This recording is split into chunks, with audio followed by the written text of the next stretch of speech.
इज्जत हमेशा वक्त और हालात की होती है,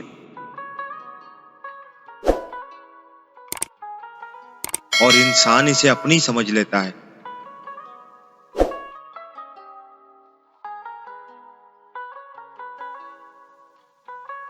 मीठी बातों पर कभी किसी का एतबार न करना,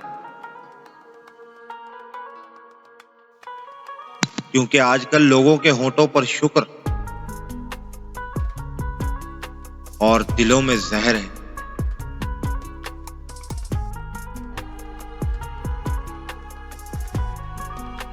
तन्हा होना ये नहीं होता कि आपके पास कोई नहीं,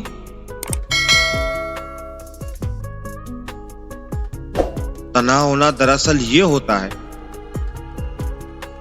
कि सब आपके पास है लेकिन आपका कोई नहीं।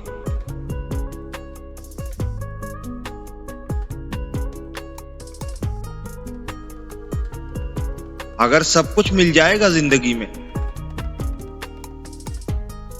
तो तमन्ना किसकी करोगे? कुछ अधूरी ख्वाहिशें ही तो हैं जो जिंदगी जीने का मजा देती है।